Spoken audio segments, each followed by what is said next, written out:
Hi guys, welcome back to my channel. I really appreciate you being here. So as a starter for 10 on my kind of mental health, mental well-being kind of bit series section, whatever you want to call it, I thought I would probably start off by doing a few videos explaining certain kind of concepts that I've come into contact with in the past year or so. So these are things that I've learned from my time having therapy, and they're kind of psychological theories that have really helped me moving forward. So the one that I wanted to cover today was transactional analysis, as I think is the proper term.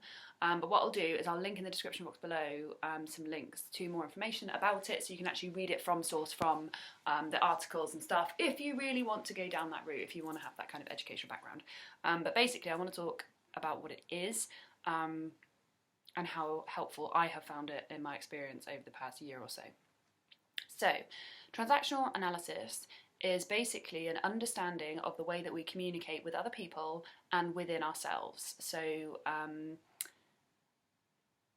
it kind of revolves around, I'm going to say a mindset, that's probably not quite the right word, but it revolves around different states that we can communicate in.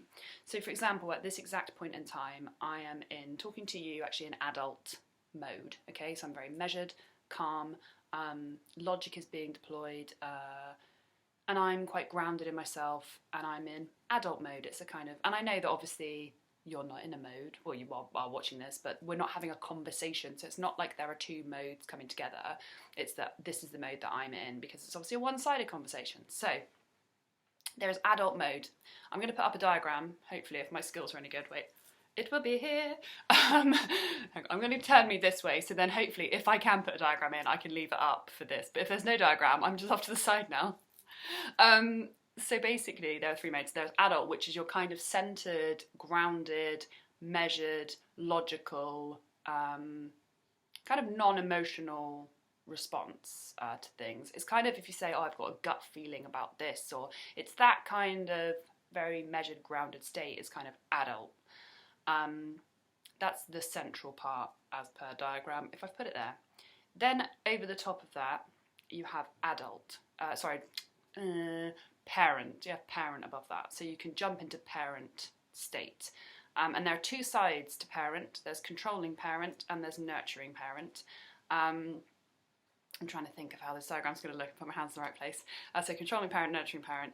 And basically controlling parent is when you talk to somebody or yourself or children when we're talking about adaptive behaviour. We're trying to say, this is what society wants you to do this, do that, do this, you know, this is the rules, regulations, this is controlling parent. And nurturing parent is, that's okay, you know, I'm kind of working through stuff. So that kind of makes sense. Then you have child mode. So three modes. Child mode, there are, again, 3 points to child mode. So there's adaptive child, there's little professor, and natural child. Knew it was in there, natural child. So natural child to start with, I think that's here on the diagram at the bottom. Natural child is the natural responses that we would have to stimuli. So for example, you bang your knee, you cry. That's a natural child response. You know, something annoys you, you get angry. Natural child, emotional response. Natural, instant reactive response. Little professor, as you see it in, especially toddlers, children who want to work out the world, you know, they ask those questions, why, but why, mummy, but why this, but why that, why this? That's little professor, trying to work out the world. And then you have adaptive child. Now, adaptive child is a response to certain, I wanted to say stimuli, but that's not quite right.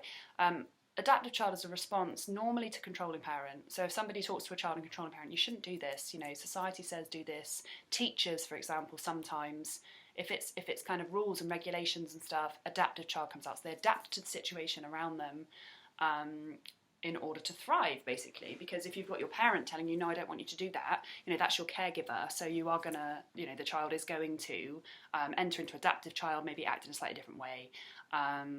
And yeah, those are those 3 points.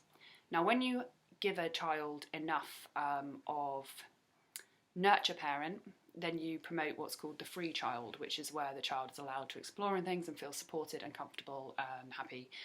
If a child spends too long in adaptive child, that's when you tend to have some issues. But equally, if a child spends too long in natural child, just reacting all the time with no kind of constructive boundaries and stuff, then you have difficulties too. So basically, all of these are okay. You know, it's fine to be in any of these modes, but it's about recognition. So children can't recognise what mode they're in. They're just in the mode that they're in. They don't break it down. They don't work it out. But these three methods of communicating actually transfers right over into how we have conversations with ourselves, and also how we have conversations with others when we are older too. This is not exclusive to being a child and parent relationship, although it is obviously most evident in children and how parents are, how you parent your children, all those types of things. That's all relevant for that, but it's also really relevant when we think about how we speak to ourselves. So for example, a lot of the time I'll do something, oh, why did I do that? I shouldn't have done that. That was the wrong way to behave. I'm being controlling parent over myself, you know. Or I'll enter into child mode and I'll be like, I'm really excited about something, and then somebody else might say to me, oh, just calm down. And instantly I'll go into adaptive child, oh, I need to calm down because that person isn't happy with me being in free child, you know, because I'm in a childish mood, and that person is in controlling parent mode. So there are different ways of analysing, you know, all conversations that we have, and this is what transactional analysis is about. And for me specifically, this understanding of that method, how we communicate, has been so useful to have over the last 18 months. So now I know full well that if I want to have a conversation with somebody that's important to me, I need to stay in adult mode. I need to stay in that very measured state, because I don't want to get angry, you know, I don't want to get aggressive. I don't want someone to feel like I'm talking down to them. I don't want to put somebody in child mode, which you can do, and I don't want to cry and get upset and feel like they then need to nurture me, and then I'm in child, they're in adult, and I can't communicate what this issue might be on a very kind of adult to adult level. I've had quite a few adult to adult, quite important conversations over the past 18 months that, you know, I'll probably go into more detail on this in another video, but basically I just wanted to kind of lay a basis of what transactional analysis is, because there's a likelihood that in future videos I will talk about transactional analysis, and what I wanted to do is to be able to reference this video during those videos, and also, yeah, put this up. So I put, hopefully, diagram here, so you can see what it is, and my brief ramblings will help you to understand what that model is, how it relates, and the brief, you know, maybe you're thinking now, oh, actually, yeah, that makes sense on this level, so you can make those types of connections. And then when it comes up in another video, you guys will know what I'm talking about. So that's kind of why I wanted to have this brief introduction on transactional analysis. And if I am wrong, if there are psychologists out there that have gone, you've understood that wrong, that's slightly different, we need to explore that a bit more, we want the nuance, please put a comment in the box below, or send me an email or something. I'd love to have those types of conversations.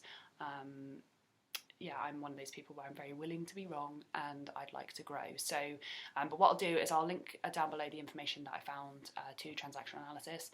Hopefully I've put a diagram here so you can see more visually what I mean when I talk about adult and child and parent modes, and what those different modes are. And yeah, I will see you in the next one, where I'll probably... a fly's just flown and it's really loud. I'll see you in the next one where I might reference this more, but basically I wanted to come on, talk about transactional analysis and kind of start the cogs turning in regards to what that might mean for you, because for me that understanding has massively, very positively impacted how I communicate with people day to day, and also definitely how I communicate with my children. So I just want to put that out there, explain what that is, and I hope you guys are great whatever you're doing. I hope you have a great day, and I will catch you in the next one.